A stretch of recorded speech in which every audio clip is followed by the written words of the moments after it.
listeners. Now, the Securities and Exchange Commission has justified the revocation of 55 fund management firms, insisting that every firm was given a fair hearing. Now, the assurance is coming after the Commission was accused of black-shield capital, of bias and unfair treatment. But speaking to PM Express this evening on tracking revocation process, Director General Reverend Obame says the process has so far been very fair to all the firms involved. The firms who, they wanted to more time inject some if you like, capital or some liquidity. We said bring the plan to show us that you are able to do so, because if you are in a liquidity crunch and you can inject some liquidity, that could give you, if you like, some breathing space, and that also didn't happen. Okay, so after a series of hearings, after a series of engagement, then we wrote to them and said we are giving you a final opportunity to deal or address or redress these issues, and we gave them some time to respond. They responded, not satisfactory responses, and so we had to take the decision of revoking the licenses. So that's at our level. Now, after the revocation announcement, 8 of the companies decided to use a provision in the Act, Act 929, which is the Administrative Hearings Committee. When you are not satisfied with any issue or any decision within the securities industry, the regulator, that is SEC, has made a decision you are not satisfied with. According to the Act, the provision for the Administrative Hearings Committee is there.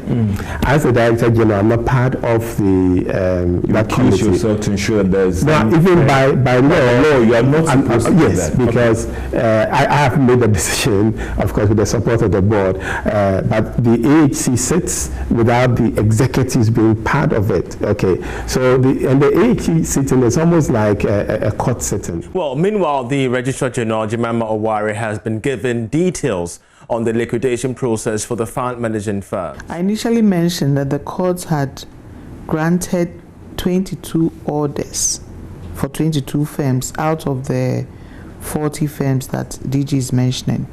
Even of the 22 orders, the laws require that I gazette the orders before I begin any process. And the courts have drawn up for me only 21 orders. Before we put out the notices for the first creditor meetings, I only had 20 orders that I had gazetted.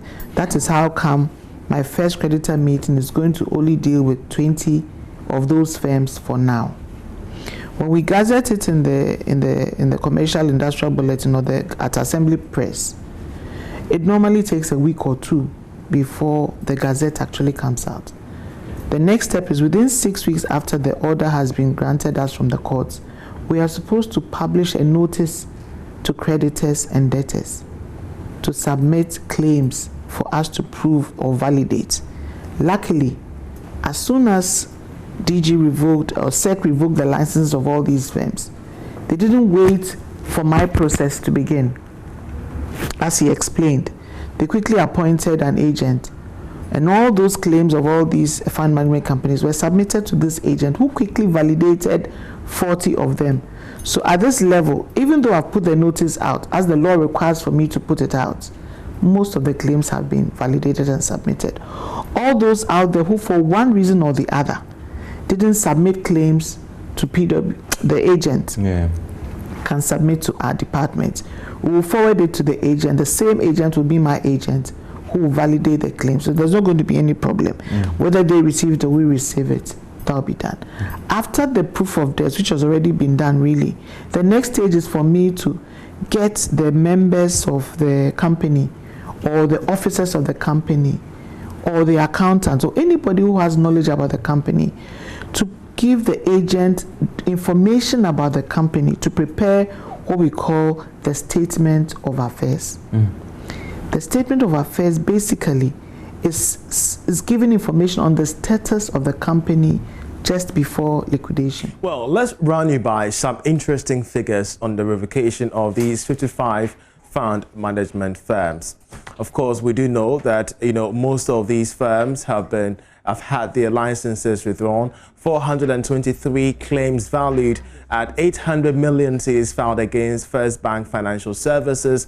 82,000 claims filed against Black Shield, formerly Gold Coast Securities, totaled 4.65 billion Ghana cedis. These are information we're getting from the Securities and Exchange Commission. And that's it by way of business. Sports is up next. Do stay.